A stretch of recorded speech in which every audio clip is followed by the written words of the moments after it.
Hello commandos, welcome to Biomentors classes online. और आज के लेक्चर में हम लोग सॉल्युबिलिटी ऑफ आयोनिक कंपाउंड से आगे कंटिन्यू करने वाले हैं केमिकल बॉन्डिंग को। तो अभी तक हम लोगों ने सॉल्युबिलिटी पर फजांस रूल के बारे में बात कर लिया था। आयोनिक कंपाउंड्स जो है वो most of the ionic compounds and their species are soluble in water.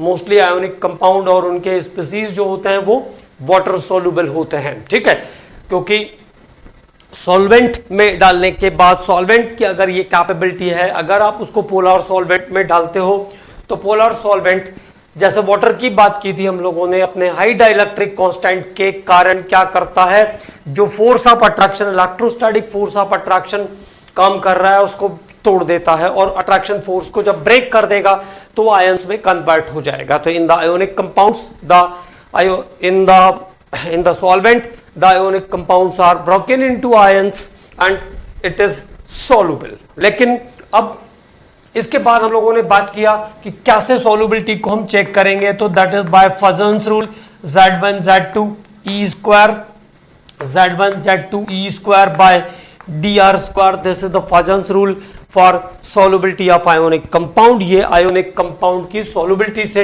Related Fajans rule था, ठीक है, जहां पे Z1 Z2 is the cations and anions. Z1 और Z2 क्या है, कैटायन और एनायन है। E is the electronic charge, मतलब चार्ज वाला पोर्शन जितना बढ़ेगा फोर्स उतना बढ़ेगा, फोर्स उतना बढ़ेगा तो सॉल्युबिलिटी उतनी कम हो जाएगी, ठीक है। और डाइलेक्ट्रिक कांस्टेंट और inter ionic distance, dielectric constant और इंटर आयोनिक डिस्टेंसेस जितने बढ़ेंगे उतना फोर्स कम होगा, और फोर्स कम होगा तो सॉल्युबिलिटी बढ़ेगी, बिकॉज फोर्स और सॉल्युबिलिटी एक दूसरे के रेसिप्रोकल होते हैं। बिकॉज फोर्स और सॉल्युबिलिटी एक दूसरे से रेसिप्रोकल होते हैं, force is reciprocal to solubility, ठीक है। तो this is the factors related with the solubility of ionic compound. जैसा मैंने आपको बोला था कि अगर मेरे पास NaCl, Na2SO4 और Na3PO4 टाइप के आयोनिक कंपाउंड्स हैं तो हम नंबर ऑफ आयंस, कैटायंस और एनायंस देख करके काम कर लेंगे। यहाँ पे 2+ और यहाँ पे सल्फेट 2-, तो नंबर ऑफ कैटायंस और एनायंस क्या हो रहा है, बढ़ रहे हैं। नंबर ऑफ कैटायंस और एनायंस अगर इंक्रीज कर रहे हैं नंबर में, यहाँ पे हो जाएगा ये 3Na प्लस PO4 3-। तो जब इनका नंबर्स बढ़ेगा तो नंबर्स बढ़ेगा, it means the cations and anions are increases, तो चार्ज भी बढ़ेगा, और चार्ज बढ़ेगा तो सॉल्युबिलिटी कम हो जाएगी। It means in this salt NaCl is highly soluble. In salts में NaCl की सॉल्युबिलिटी सबसे ज्यादा होगी। इन सॉल्ट्स के अंदर NaCl की सॉल्युबिलिटी सबसे ज्यादा होगी, ठीक है, जहां पे चार्जेस कम होंगे। जैसे अगर अब हम बात कर रहे थे सेम चार्ज वालों की हमने बात किया, NaCl, KCl, RbCl और CSCl, सीजियम क्लोराइड। यहां पे अगर मुझे सॉल्युबिलिटी देखनी है तो all of them are having 1 cation and 1 anion, तो constituents are 2। It means cations and anions are, total number cation anion का कितना मिल रहा है, 2 मिल रहा है हर बार, ठीक है। और जब कैटायंस और एनायंस का नंबर सेम है, चार्जेस सेम है, तो हम इंटर आयोनिक डिस्टेंस या दूसरे फैक्टर्स पर बात करेंगे। तो F is reciprocal to R square, dr square था ना, रेसिप्रोकल टू R स्क्वायर। तो जैसे जैसे आयंस के बीच का डिस्टेंस बढ़ेगा वैसे वैसे फोर्स कम होगा, और फोर्स कम होगा तो सॉल्युबिलिटी बढ़ जाएगी, ठीक है। फोर्स कम होगा तो सॉल्युबिलिटी बढ़ जाएगी। देन हमने क्या डिसाइड किया इस बार, यहां पे इंटर आयोनिक डिस्टेंस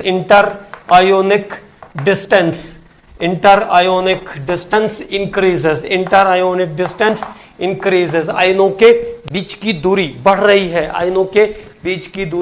है, क्योंकि अब आपको ये बात पता है कि atomic size up to down जाने पर बड़ा होता जाएगा, और एटॉमिक साइज बढ़ेगा तो जो दूसरा आयन आकर अटैच हो रहा है उसका न्यूक्लियस से डिस्टेंस ऑलरेडी ज्यादा होगा।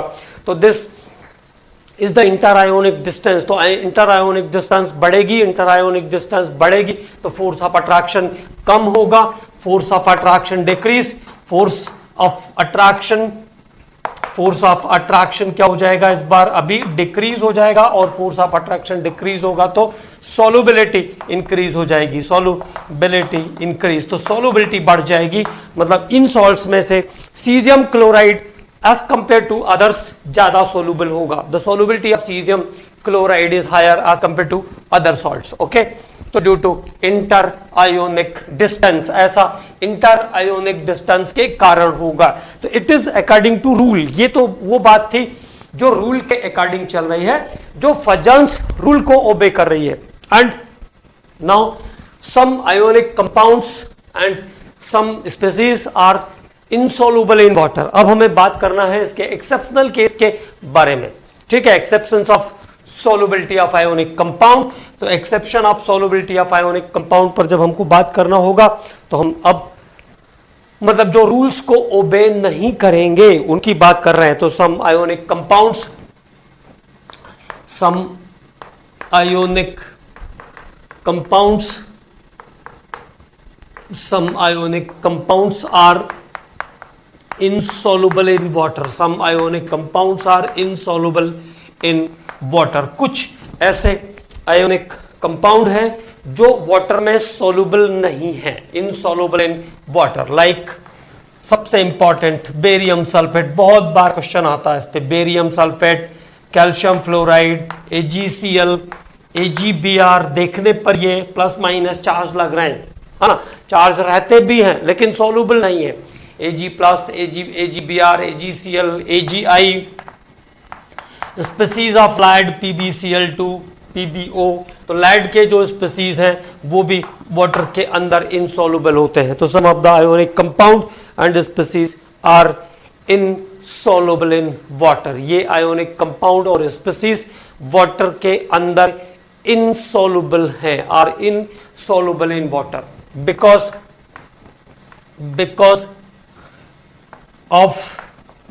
of its higher lattice energy, because of its higher lattice energy,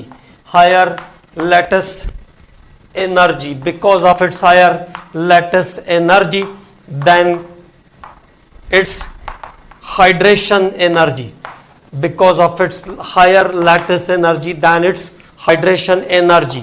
मतलब दोनों का कंपेयर अपना ही अपना होगा, है ना, जिसका लैटिस एनर्जी अपने हाइड्रेशन एनर्जी से ज्यादा होगा वो कंपाउंड इनसॉल्युबल इन वाटर होंगे। This compounds are insoluble in water. अब दो नई टर्मिनोलॉजी आ गई, what is the meaning of lattice energy and what is the meaning of hydration energy. ठीक है, तो देखो फिलहाल ये बात ध्यान रखना है कि जिन कंपाउंड्स का लैटिस एनर्जी उसके अपने हाइड्रेशन एनर्जी से ज्यादा होती है वो सॉल्ट इनसॉल्युबल होगा वाटर के अंदर।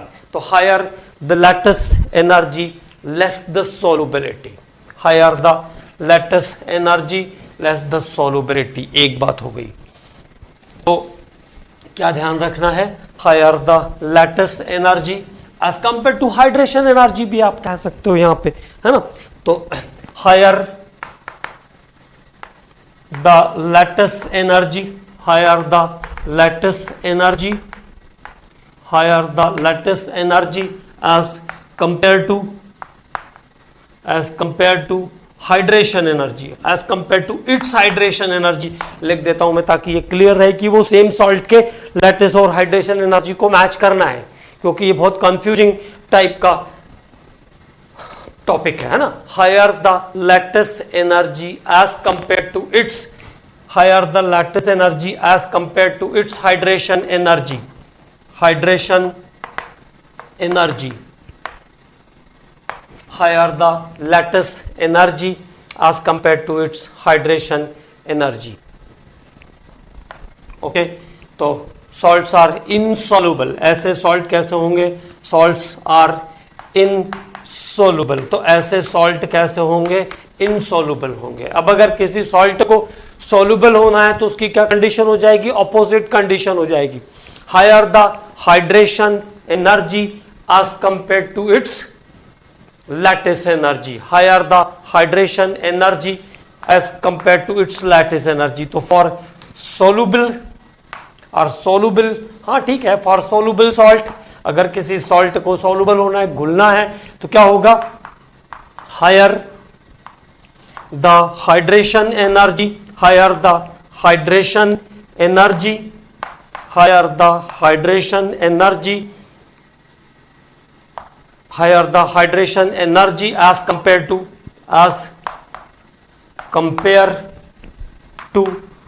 its lattice energy, as compared to its lattice energy, तभी उस सॉल्ट का हाइड्रेशन एनर्जी उसके लैटिस एनर्जी से ज्यादा होना चाहिए. तो this is for condition of soluble salt, this is condition for insoluble salt. ठीक है, अब दोनों के बारे में थोड़ी थोड़ी बातें करते हैं.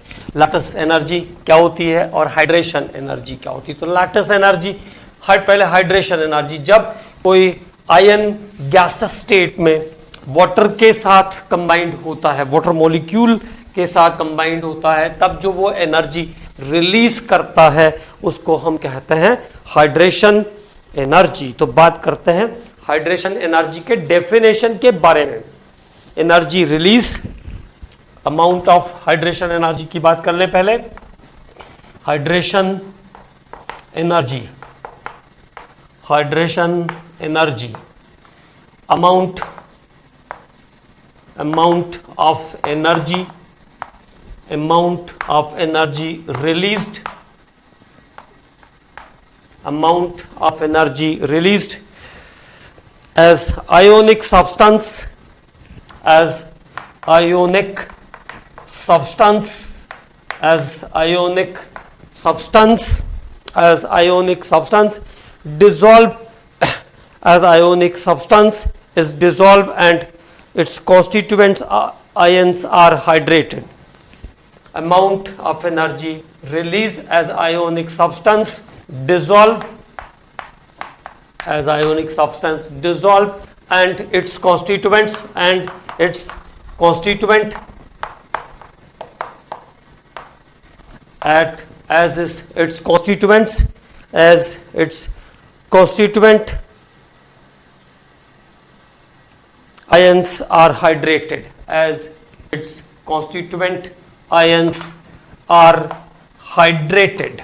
hydrated मतलब जब उसके constituents hydrated हो जाते हैं, hydrated मतलब water के साथ आ जाते हैं, ऐसा समझ लो आप. constituents are hydrated. तो जैसे कहीं से भी, जैसे H+ है गैस के फॉर्म में, अगर H+ आ रहा है वो लिक्विड वाटर के अंदर अगर आती है, H+ ion in liquid water, तो ion with liquid water, it gives H3O+. this is called hydronium ion, इसको कहते हैं हाइड्रोनियम आयन, है ना. तो जब H+ गैस स्टेट का H+ आयन वाटर के साथ आकर के लिक्विड वाटर के साथ मिलकर के हाइड्रोनियम आयन प्रोड्यूस करता है, then during this process 1075 kilo joule per mole energy is release. 1075 kilo joule per mole के हिसाब से यहां पे एनर्जी रिलीज हो जाएगी. तो this is called its hydration energy. तो कैटायन या एनायन गैस स्टेट में जब लिक्विड वाटर के साथ हाइड्रेट होता है तब जो एनर्जी रिलीज होगी इसको हम क्या कहेंगे, हाइड्रेशन एनर्जी कहेंगे. It's energy is called hydration energy. अभी हम लोग केवल और केवल डेफिनेशंस के बारे में बात कर रहे हैं दोनों के, है ना, क्योंकि आपके दिमाग में ये कंफ्यूजन नहीं हो कि डेफिनेशन कहां गया. हालांकि कोई काम नहीं है डेफिनेशन का, बस केवल ये ध्यान रखना था कि हाइड्रेशन एनर्जी अगर लैटिस एनर्जी को लीड करेगी तो कोई भी सॉल्ट सॉल्युबल होगा, और अगर लैटिस एनर्जी ज्यादा होगी तो इनसॉल्युबल होगा. अब बात कर लेते हैं जरा लैटिस एनर्जी के बारे में. तो next point is lattice energy. Lattice energy, अब देखिए लैटिस एनर्जी, लैटिस का मतलब होता है क्रिस्टल, है ना, क्रिस्टल का फॉर्मेशन. तो lattice energy it means at the time of formation of crystal. और क्रिस्टल बनेगा कैसे, जब कैटायन और एनायन किस स्टेट में, गैसियस स्टेट में, cations and anions in gas state are combined to form 1 mole solid ionic compound. Okay, तो बात करते हैं amount of energy released. Amount of energy, amount of energy released amount of energy released when amount of energy released when cations and anions, when cations मतलब positive charge ion, cations and anions are in gaseous state, are in gaseous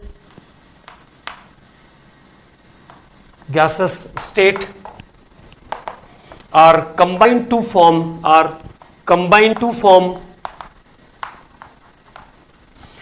gaseous state, are combined to form 1 mole solid ionic compound, are combined to form 1 mole solid ionic compound, 1 mole solid ionic compound. तो किसी भी ionic compound के formation के समय, कोई भी ionic compound जब बनेगा तो कैटायन और एनायन वहां पर नेचुरली गैस स्टेट में ही रहेंगे, है ना. सॉलिड अलग अलग फेज में कॉम्बिनेशन नहीं होता, दोनों गैस स्टेट में रहेंगे और वो दोनों मिलकर के अगर एक mole solid ionic compound generate कर रहे हैं, when cation and anion in gas state are combined to form 1 mole of solid ionic compound. The quantity of energy released during this process is called lattice energy. So what happens? The definition is when cation and anion in gaseous state, जब धनायन और ऋणायन गैसी अवस्था में मिलकर एक मोल ठोस आयनिक यौगिक बनाते हैं, तब प्रक्रम के दौरान मुक्त होने वाली ऊर्जा, प्रक्रम के दौरान उत्सर्जित होने वाली ऊर्जा जालक ऊर्जा कहलाती है. Amount of energy released when cation and anion in gas state are combined to form 1 mole solid ionic compound is called lattice energy, is called lattice energy. तो यहां पर जो एनर्जी रिलीज होगी उसको हम कहेंगे lattice energy, is called lattice energy. जैसे मैंने कहा Na प्लस गैस स्टेट का Na plus plus Cl minus, this is again in gas state and now it gives NaCl solid. तो NaCl solid का फॉर्मेशन एंड गैस स्टेट से दो compound मिलकर के सॉलिड स्टेट में आ रहे हैं, मतलब पास आ रहे हैं, मतलब इट बिकम्स मोर स्टेबल, पहले से ज्यादा स्टेबल हो रहा है. Then extra quantity of heat is release during this process and this is called lattice energy. तो सीधे हम कह सकते हैं कि सॉलिड स्टेट में आने पर कोई भी आयोनिक क्रिस्टल जब गैसेस आयन उसके सॉलिड स्टेट में कन्वर्ट होते हैं, it becomes more stable and the quantity of energy lost during the process is called lattice energy. तो क्रिस्टल के फॉर्मेशन के समय जो एनर्जी रिलीज होती है उसको कहते हैं लैटिस एनर्जी. तो now the term is clear. तो ये लैटिस एनर्जी है. और हाइड्रेट होते समय मतलब वाटर में डालने के बाद जो एनर्जी बाहर निकलेगी उसको कहेंगे हाइड्रेशन एनर्जी. ठीक है.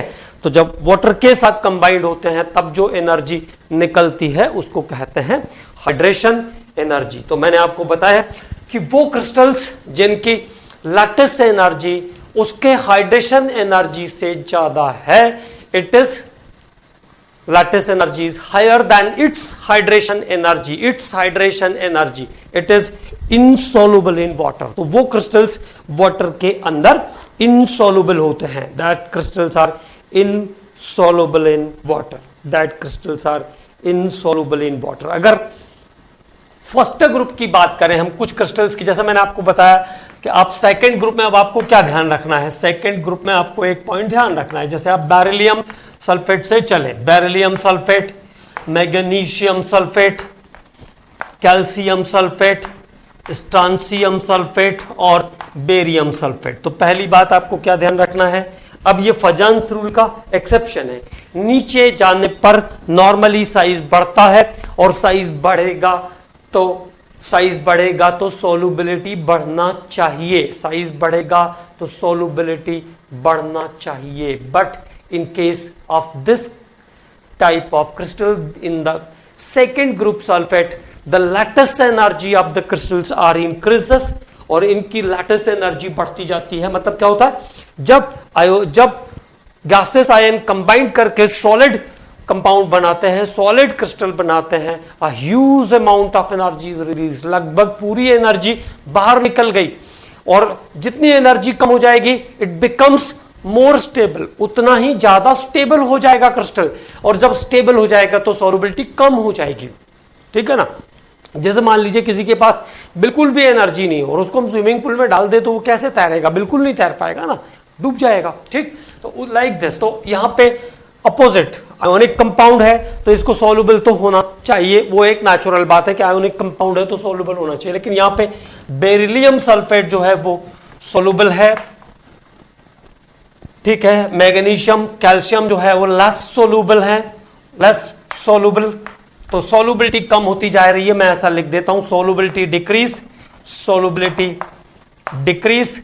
और ये बेरियम सल्फेट जिसको सबसे ज्यादा सॉल्युबल होना चाहिए था सेकंड ग्रुप में, वो कैसा हो गया है, इनसॉल्युबल हो गया, इट इज इनसॉल्युबल, ठीक है। तो सेकंड ग्रुप के सल्फेट की जब भी बात करेंगे तो ये ध्यान रखेंगे barium sulphate is insoluble in water because of its lattice energy is greater than it's hydration energy. अब देखिए, अब ऐसा कोई थर्मामीटर नहीं होता कि जिसको लगा के आप देख लोगे, ये सब चीजें ध्यान रखनी पड़ती है, यही चैलेंजेस है, ठीक है ना। तो लैटिस एनर्जी की वैल्यू हाइड्रेशन एनर्जी के वैल्यू से ज्यादा होती है। अब मैं कह रहा था कि एक कंपाउंड को कंपेयर करके देखते हैं फर्स्ट ग्रुप के, तो क्या क्या ध्यान रखना है, greater the lattice energy, greater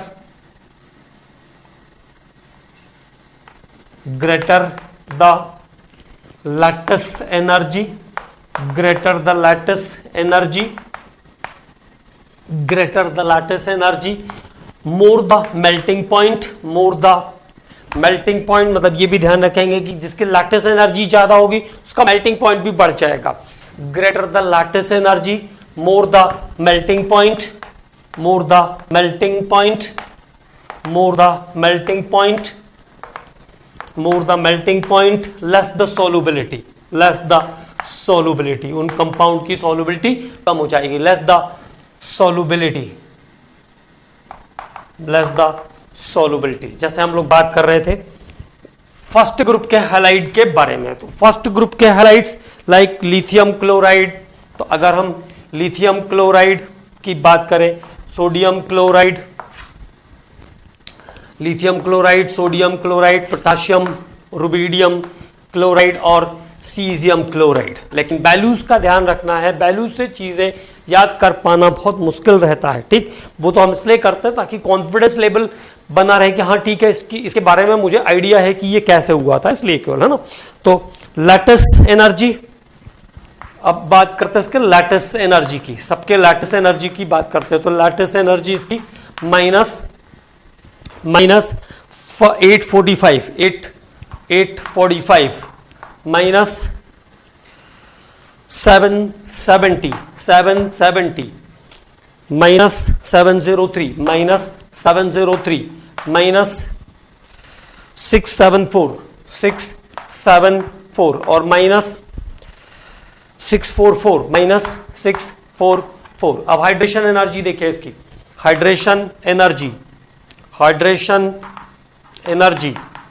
तो हाइड्रेशन एनर्जी लिथियम क्लोराइड के लिए, फॉर लिथियम क्लोराइड माइनस 876। अब देखो लिथियम क्लोराइड की हाइड्रेशन एनर्जी उसके लैटिस एनर्जी से ज्यादा है, उसके लैटिस एनर्जी से ज्यादा है। It means lithium chloride is soluble in water, इसका मतलब है लिथियम क्लोराइड वाटर सोल्यूबल है, ठीक। अब नीचे अगले कंपाउंड पे चलते हैं, NaCl माइनस 776 तो सोडियम क्लोराइड का लैटिस हाइड्रेशन एनर्जी उसके लैटिस एनर्जी से ज्यादा है, higher the hydration energy as compare to lattice energy, तो इट इज ऑल्सो सोल्यूबल। और लैटिस एनर्जी की वैल्यू जितनी कम होती जा रही है सोल्यूबिलिटी उतनी बढ़ती जाएगी, उतनी लीड करती जाएगी, ठीक है।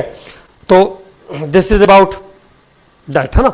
माइनस 700 माइनस 680 माइनस 700 माइनस 680 और माइनस 646 646। तो सभी जो सॉल्ट हैं उनकी हाइड्रेशन एनर्जी की वैल्यू उसके लैटिस एनर्जी के वैल्यू से ज्यादा है। इट मींस लिथियम क्लोराइड से लेकर के बाकी के सभी सॉल्ट सॉल्युबल हैं। अब दूसरी बात, अगर मुझे इनके मेल्टिंग पॉइंट को देखना हो तो मेल्टिंग पॉइंट भी नीचे जाने पर मेल्टिंग पॉइंट्स भी डिक्रीज होता जाता है फर्स्ट ग्रुप के कंपाउंड्स में, क्योंकि बॉन्डिंग वीक होती जाती है। ठीक है, खैर हम उसकी बात नहीं कर रहे हैं।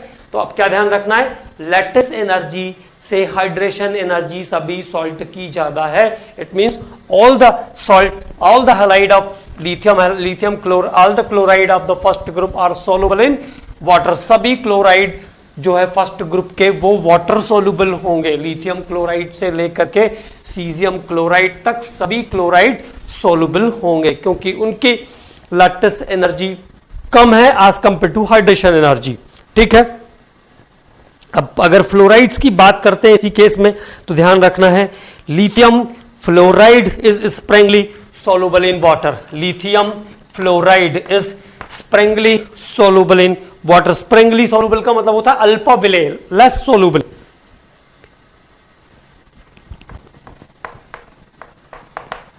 Sprüngli soluble in water, sparingly soluble in water. Lithium fluorides जो होते हैं वो वाटर में लेस सोल्यूबल होते हैं। दोनों का साइज छोटा, तो एनर्जी थोड़ा अट्रैक्शन पावर ज्यादा होगा, पोलराइजिंग पावर बोलते हैं इसको, ज्यादा होगा। तो सोल्युबिलिटी के बारे में अगर बात करेंगे तो लिथियम फ्लोराइड से ज्यादा, सोडियम फ्लोराइड से ज्यादा, पोटेशियम फ्लोराइड से ज्यादा, रुबिडियम फ्लोराइड और सबसे ज्यादा सीजियम फ्लोराइड। ओके, तो solubility in water due to the high hydration enthalpy of lithium ion.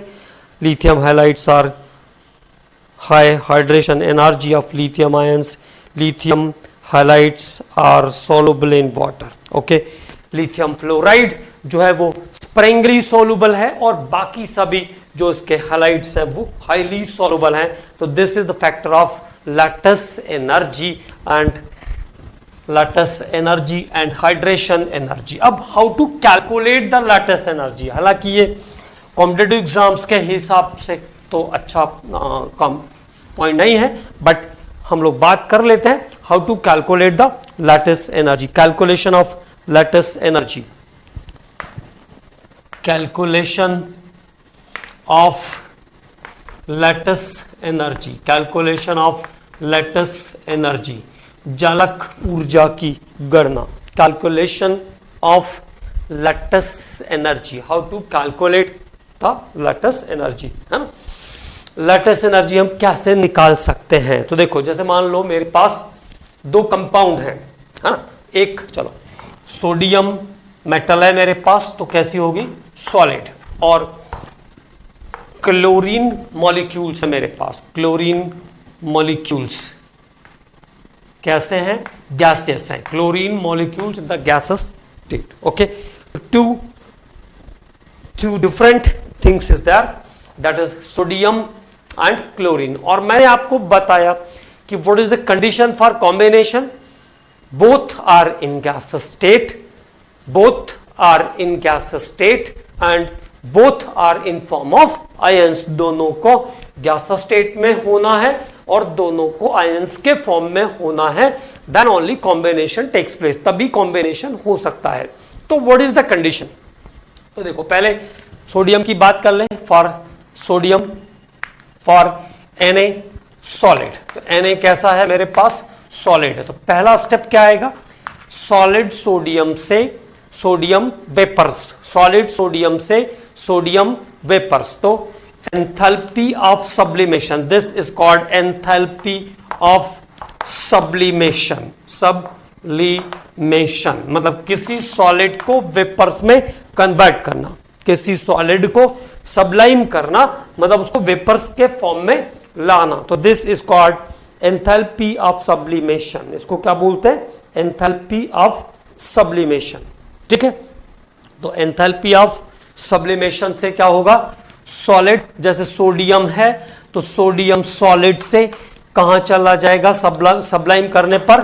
Sublime करेंगे तो सोडियम वेपर्स में चला जाएगा, मतलब अब ये सॉलिड स्टेट से गैसियस स्टेट में आ गया है। तो क्या क्या आपको काम करना पड़ेगा ये ध्यान रखना है ना, उस टॉपिक पे बात कर रहे हैं। Enthalpy of sublimation, it means what? Conversion of solid into vapours, the process, the heat change to convert solid state into vapour state, this is called sublimation. तो पहला स्टेप आया सब्लिमेशन। अब सोडियम सॉलिड से sodium vapours में convert हो गया है। थोड़ा अपर साइड से ले लेते हैं तो आसानी से पूरा एक बार में ले लेंगे, ठीक है। तो पहला काम ये करेंगे कि जो भी सॉलिड होगा उस सॉलिड को कहां पे लेके जाना है? वेपर्स में लेके जाना है।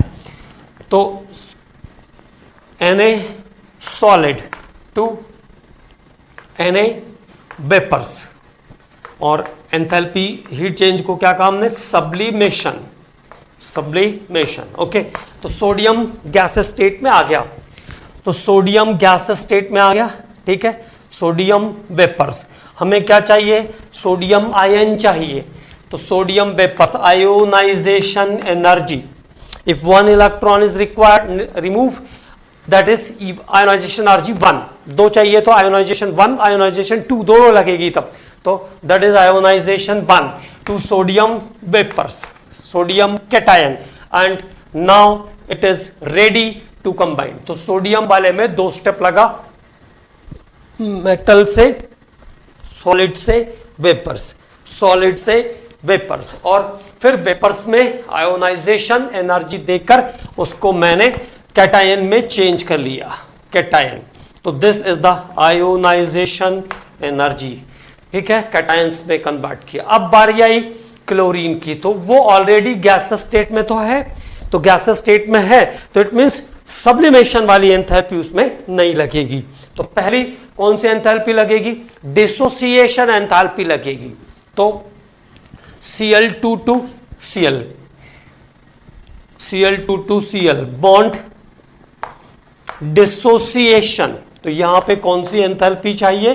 Bond dissociation enthalpy. और NaCl के फॉर्मेशन के लिए क्योंकि मुझे एक ही क्लोरीन चाहिए तो मैं 1/2 ऑफ बॉन्ड डिसोसिएशन लूंगा। जो मुझे एंथैल्पी की वैल्यू दी होगी, जैसे 400 किलो जूल दिया होगा तो मैं उसका 200 किलो जूल यूटिलाइज करूंगा क्योंकि मुझे एक ही क्लोरीन चाहिए। लेकिन अगर मैग्नीशियम क्लोराइड होगा तो मुझे 400 के 400 क्लोरीन, 400 की 400 एंथैल्पी यूज करनी पड़ेगी क्योंकि वहां पे 2 क्लोरीन यूज हो जाएंगे, ठीक है। तो बॉन्ड डिसोसिएशन एंथैल्पी, तो देखो how to calculate bond dissociation enthalpy. Cl2 से क्या बन जाएगा? 2Cl। तो दिस इज, यहां पे कौन सी एंथैल्पी चाहिए? Bond dissociation enthalpy, bond dissociation enthalpy, bond dissociation enthalpy चाहिए, ठीक है, बॉन्ड डिसोसिएशन एंथैल्पी। अब बारी आई, ये आ गया एटम के फॉर्म में, और कंबाइन करने के लिए इसको कहां पे लेके जाना है? आयंस के फॉर्म में लेके जाना होगा। It is converted into ions, ठीक है। तो that time electron gain enthalpy, electron gain enthalpy, कौन सी एनर्जी चाहिए? इलेक्ट्रॉन आयंस में कन्वर्ट होने के लिए जो एनर्जी यहां पे कंज्यूम होगी वो electron gain enthalpy. Now Cl minus is ready, Cl minus gaseous cation is ready, okay। तो Cl minus gaseous cation anion is ready to combine, ठीक। तो this is the changes in the component, ये घटकों के अंदर पहले परिवर्तन होगा। Then what happens now? Na plus cation gas plus Cl minus anion gas are combined to form NaCl solid, and the quantity of heat released during the process is called lattice energy। ये आया lattice energy का calculation. तो how to calculate lattice energy, क्या क्या चीजें चाहिए मुझे? पहले सॉलिड अगर है, कोई सब्सटेंस सॉलिड स्टेट में है तो it is vaporise, okay, vapours में कन्वर्ट किया, फिर उसको कैटायन में कन्वर्ट करेंगे तो मेटल से मेटल आयन, मतलब आयोनाइजेशन एनर्जी। नॉन मेटल अगर है तो पहले उसको डिसोसिएट करेंगे। If it is in form of molecule it get dissociate, उसको पहले डिसोसिएट करेंगे। डिसोसिएशन के बाद उसको इलेक्ट्रॉन गेन एंथैल्पी के थ्रू एनआईएन में चेंज करेंगे and after the formation of NIN, और अगर 2 चाहिए होगा तो 2 बार एनआईएन की इलेक्ट्रॉन गेन एंथैल्पी यूज होगी, 2 क्लोरीन चाहिए, 2 ब्रोमीन चाहिए तो ठीक है। तो फिर उसके बाद उसको एनआईएन में कन्वर्ट करेंगे और फिर जब गैस स्टेट में कैटायन और एनआईएन कंबाइंड होंगे तो जो total energy during the process evolve होगी उसको कहेंगे लैटिस एनर्जी। तो this is the process of calculation of lattice energy. एक क्वेश्चन इस पे करके देखते हैं, ठीक है। तो मैंने आपको जैसा बताया कि आपको ये ध्यान रखना है कि लैटिस एनर्जी का कैलकुलेशन कर तो सकते हैं, निकाल तो सकते हैं। कॉम्पिटिटिव एग्जाम में कॉमनली क्वेश्चन नहीं आ सकता है क्योंकि बहुत बड़ा प्रोसेस, बहुत लेंदी टाइप के क्वेश्चंस बनेंगे, है ना, बड़ा प्रोसेस है, ठीक है। तो अब एक बात और, लैटिस एनर्जी जिस प्रोसेस से हम कैलकुलेट करते हैं उसको कहते हैं बॉर्न-हाइबर साइकिल। तो lattice energy is calculated with born-Haber cycle. Born-Haber चक्र का प्रयोग करते हैं लैटिस एनर्जी निकालने के लिए। तो it is calculated with the born-Haber cycle. Formula एक लिख रहा हूं मैं आपके लिए, उसको ध्यान रखना है। That is calculation of lattice energy U is the delta HF is the quantity of heat of formation of the chemical, this substance। delta HF मतलब एंथैल्पी ऑफ फॉर्मेशन। देखिए अब जो बच्चे अभी 11th में आए हैं उनको ये सब कोई भी कॉन्सेप्ट नहीं है, ये सब थर्मोडायनामिक्स से रिलेटेड पॉइंट्स हैं, ठीक है। लेकिन ध्यान रखना है हीट ऑफ फॉर्मेशन और एंथैल्पी ऑफ फॉर्मेशन, कुछ चीजें हमें अप एंड डाउन इधर उधर की भी पढ़नी पड़ेंगी, ठीक है। तो उसके लिए रेडी रहना है। डेल्टा HF मतलब एंथैल्पी ऑफ फॉर्मेशन, ठीक है। और सबसे पहले उसके बाद क्या किया था, सबलाइम, तो minus sublimation minus dissociation minus ionisation energy and minus electron gain enthalpy. तो दिस इज द फॉर्मूला। तो delta HF minus sublimation for solid, dissociation for gas, ionization energy for cation and electron gain enthalpy to obtained anion। ठीक, इतने सारे factors काम करने वाले हैं इसमें। अब क्वेश्चन पे आते हैं, ठीक है। तो now a question is there, calculate the lattice energy for sodium chloride। The question is calculate the lattice energy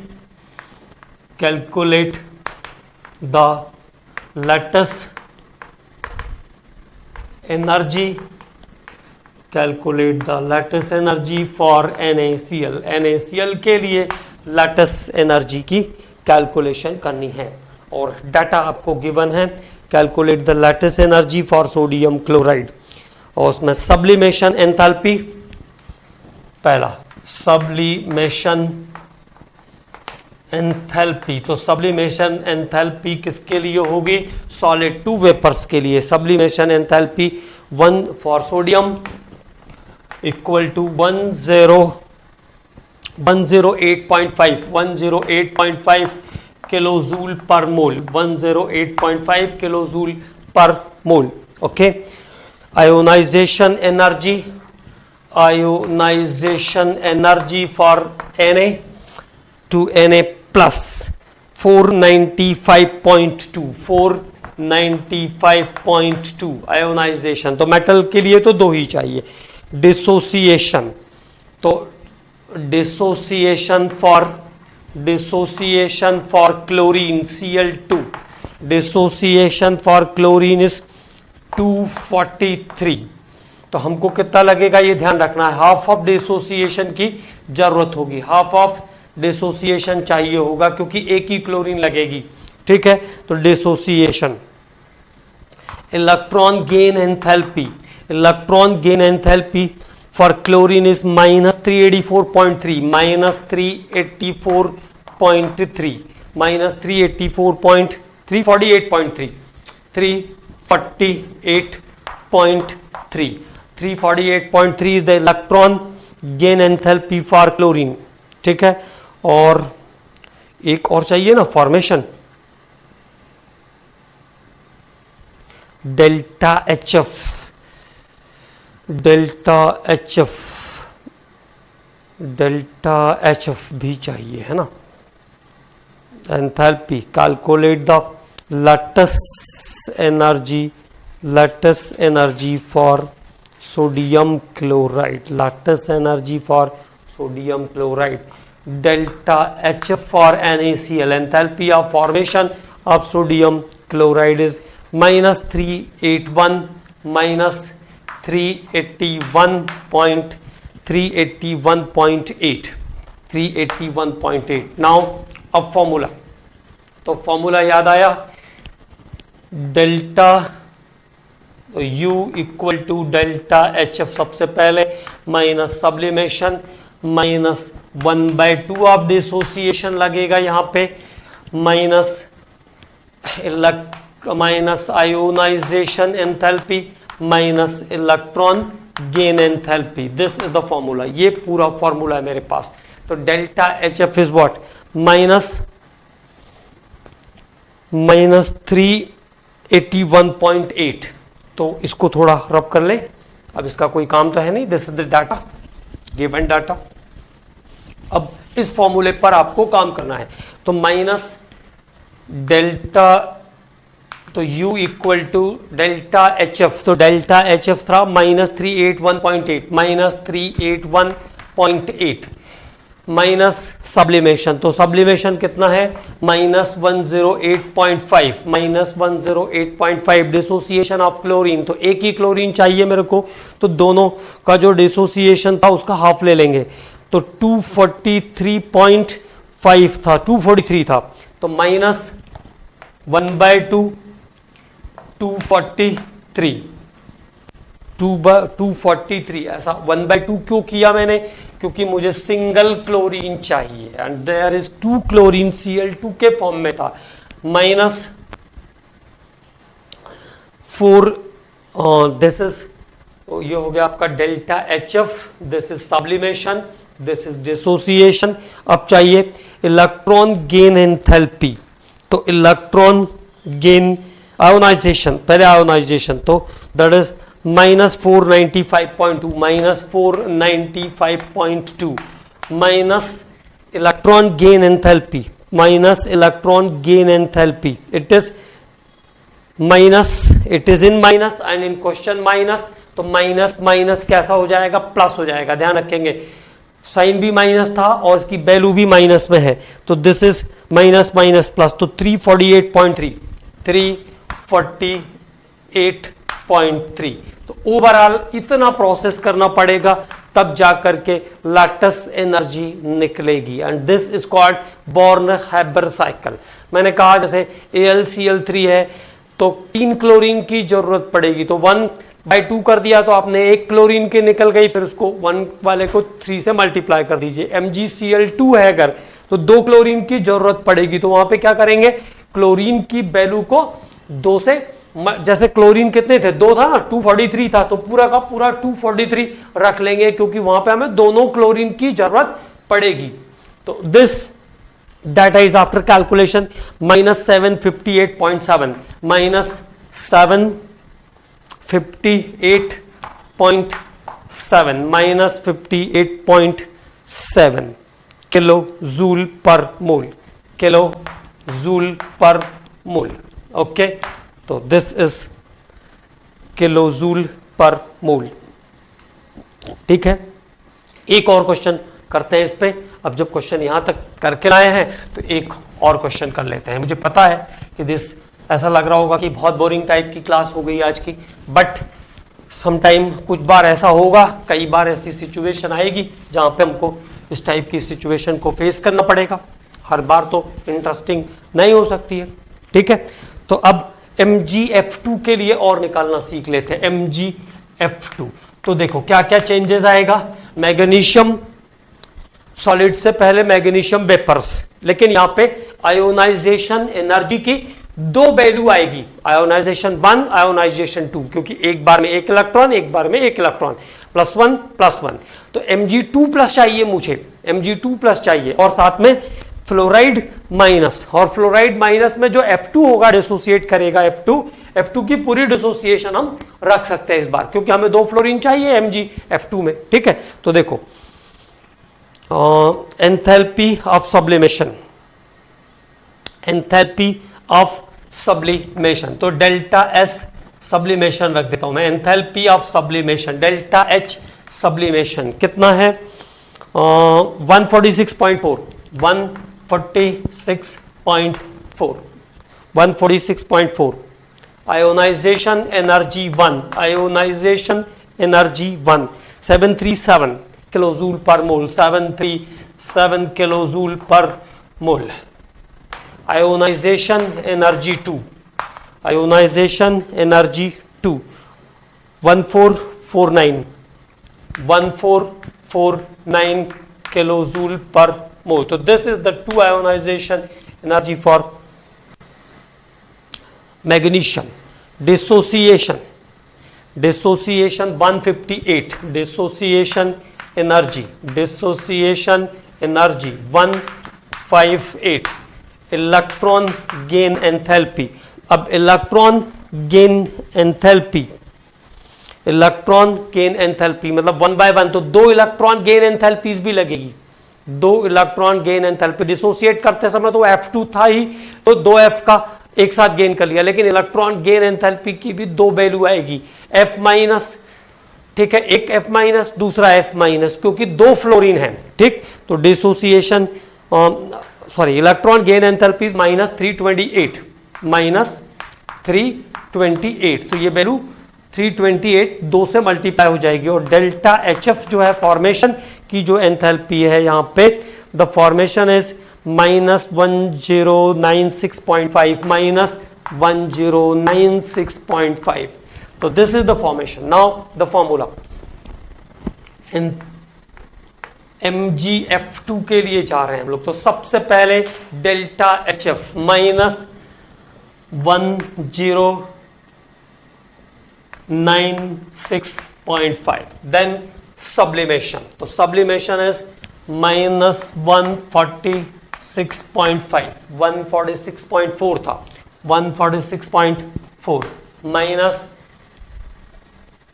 minus ionisation, तो दोनों प्लस हो जाएगी, है ना, that is 737 plus 1449 minus dissociation, तो एज इट इज आ जाएगी 158 -158, और इलेक्ट्रॉन गेन एंथैल्पी माइनस क्या हो जाएगी, प्लस हो जाएगी, तो +2 × 328, 2 से मल्टीप्लाई क्यों हुआ, क्योंकि 2 फ्लोरीन है और 328 उसका वैल्यू है। प्लस साइन क्यों आया, क्योंकि एंथैल्पी के यहां पर electron gain enthalpy minus sign पे है, फॉर्मूला भी माइनस साइन का है, इसलिए प्लस साइन आएगा। ठीक है, तो 2 × दिस डाटा, ओके,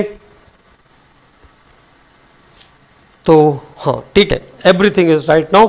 अब इसका जो कैलकुलेशन होगा वो इसका करेक्ट आंसर आपको दे देगा, है ना।